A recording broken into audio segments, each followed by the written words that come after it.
Cuando sacamos la conclusión de que la derrota del ejército sionista por parte de Hamas y las milicias unificadas de la Franja de Gaza había sido una derrota muy importante, nos pareció que había un antes y un después en Medio Oriente, porque no es poca cosa la derrota de uno de los principales ejércitos del mundo, y que ese antes y después iba a provocar un desarrollo de la lucha de los pueblos o una intensificación de la lucha de los pueblos. Y empezamos a investigar, y una de las primeras cosas que descubrimos fue al pueblo kurdo, que estaba ocupando territorios en el norte de Siria, en Rojava, según ellos. Cuando investigamos, sacamos un par de conclusiones. La primera era que en los cantones, como ellos denominaban a estos lugares de Rojava, había asambleas populares, milicias y toda una organización de carácter socialista, reivindicando inclusive consignas de izquierda. ¿Cuál fue nuestra intención? Además de tomar contacto con esta gente. Y lo hicimos a través de la Juventud Ugarista y otros sectores que estaban previo a nosotros en contacto con ellos. Conformar un comité de solidaridad y viajar para descubrir si era cierto lo que nosotros habíamos caracterizado, que esta revolución tenía un carácter socialista.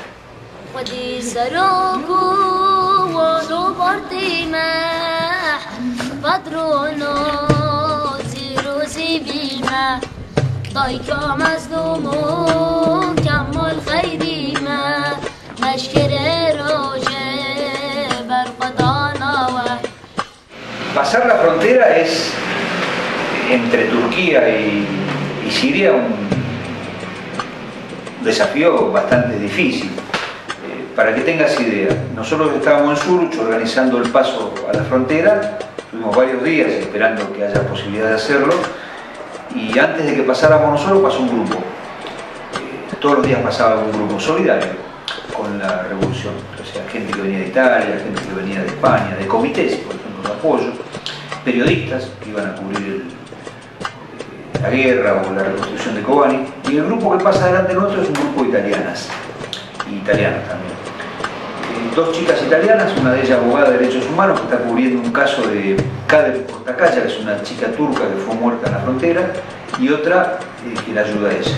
La agarró la policía turca a las chicas estas, murieron a golpes. Llegaron a Kobani después porque la orden de la policía no era ni matarlas ni meterlas presas en ese momento, sino golpearlas y amedrentarlas. ¿Te imaginas que cuando nosotros pasamos ya sabiendo que ocurrían ese tipo de situaciones, arrastrándonos debajo de alambres, escondiéndonos de los tanques turcos que pasaban, iban y venían, de las luces que se prenden, las luces como en las películas, como en las cárceles, en la frontera, que se prenden de golpe y porrazo para iluminar el territorio, el ruido que no podés hacer. Las veces que hay que pasar la frontera no se pasa por el mismo lado, hay que buscar el lugar donde se caracteriza que la policía turca o el ejército turco no está tan atento. Caracterización que falla a veces porque cada 2 por 3 le pasa lo que les pasó a estos chicos que iban adelante, o a otra gente que estuvo con nosotros en Kobani, que mirando en internet estos días, saliendo algunos días después de nosotros, fueron atacados por el ejército turco, apresados en Urfa, en la cárcel de Urfa. Yo conocí a varios de ellos, me hice amigo inclusive de ellos, y deportados. O sea, no es sencillo.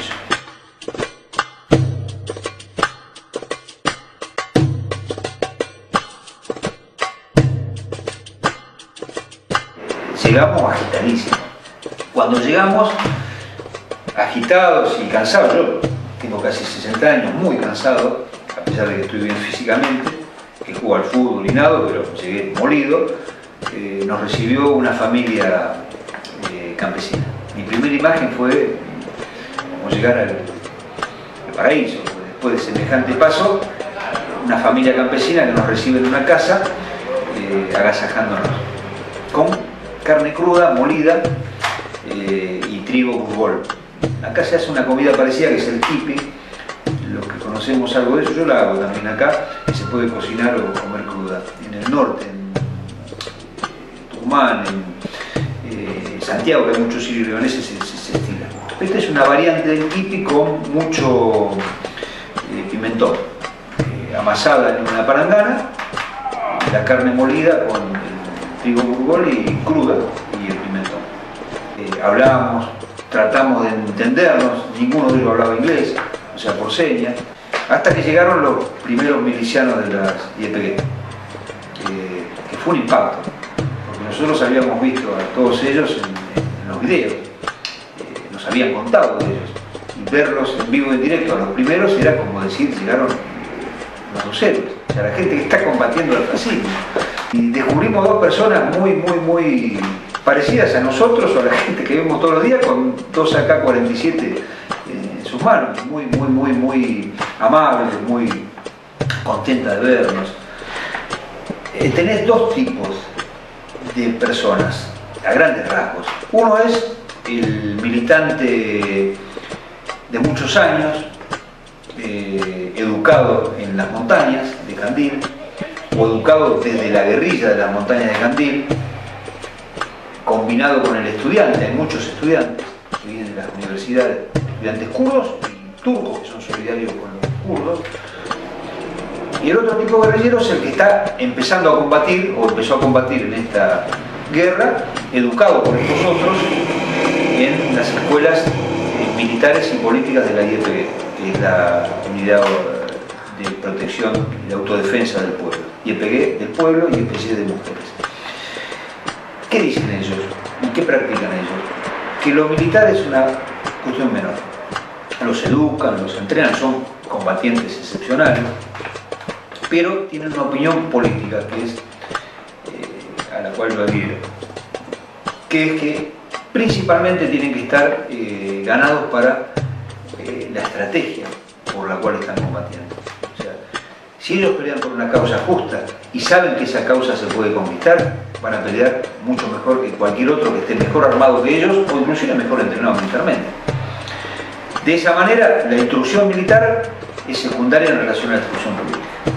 La mayoría saben que pelean por un Kurdistán libre, la mayoría saben que pelean contra el fascismo, la mayoría saben que enfrentan al imperialismo, tienen una alta conciencia en ese sentido. O sea, más allá de que Estados Unidos esté peleando en la región, que algunas de las bombas inclusive los benefician, porque como se están peleando entre ellos, un sector del imperialismo a veces le mete un bombazo a Daesh, que está bancado por otro sector del imperialismo, y ellos lo aprovechan. En ese sentido no son boludos. Quienes más alto nivel de conciencia tienen son los combatientes de vieja data, aquellos que vienen de combatir durante muchos años en las montañas, en Candil, que es una zona liberada ya hace mucho tiempo, tan grande como Uruguay, desde donde viene la mayoría de la guerrilla, de los cuadros guerrilleros del PKK, que juegan el papel de organizadores de lo que son las milicias YPG y YPG.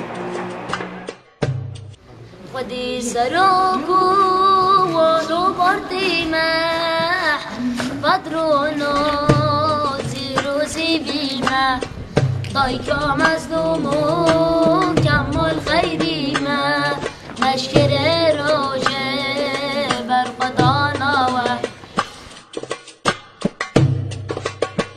آزادی آزادی آزادی آزادی آزادی شداویشی آزادی نوروزات پیروز و ای سراک Los جلال. kurdos tienen evidentemente un legado cultural de miles de años, de una nación originaria en un lugar donde nació nuestra cultura, o una de las partes fundamentales de nuestra cultura entre el Tigris y el Éufrates, en la sociedad asiática de Rigo hace miles de años atrás. Ellos son originarios de ahí. Y siempre han sido parte de las culturas que se han enfrentado o han armonizado en un determinado momento en la región, y muchas veces han sido combatidos. Y de tal manera que parte fundamental de la autodefensa frente a los ataques que han sufrido el Imperio Otomano y otros imperios ha sido defender su legado cultural, su idioma, sus canciones, sus relatos, el Dengiz, que es un relato cantado sin música. Emrine davarışta nasıl cenaze beşerinde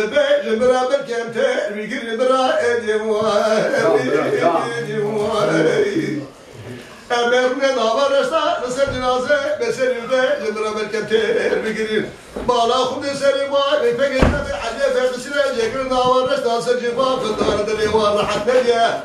Por ejemplo, ellos tienen televisión kurda, televisión que transmite la mayor o la mayoría de estos canales desde otros países, porque tienen el problema de los turbos que no les permiten la transmisión de gran parte de las ciudades del Kurdistán turco, aunque en algunos lugares tienen televisión en el Kurdistán turco, pero la mayoría transmiten de Copenhague, de Europa y todo eso.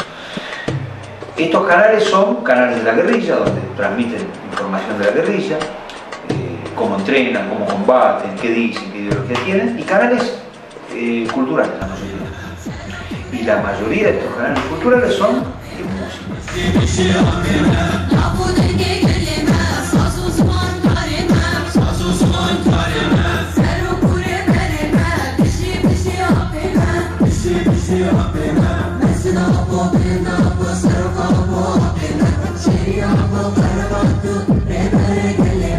Me sorprende muchísimo que los jóvenes en general no escuchan mucha música occidental, aunque la escuchan, no es que no la conocen, les gusta inclusive. En el Nevruz, que es la fiesta esta del Año Nuevo Mesopotámico de Suruç, había músicos kurdos cantando canciones y música kurda.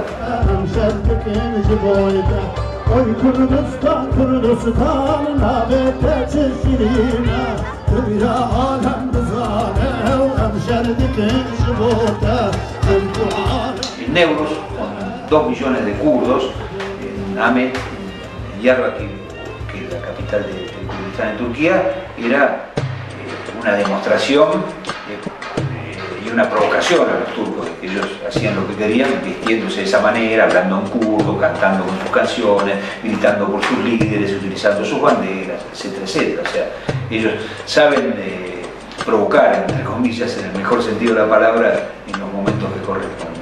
Tengan en cuenta que solo por hablar idioma kurdo eran condenados a años de prisión.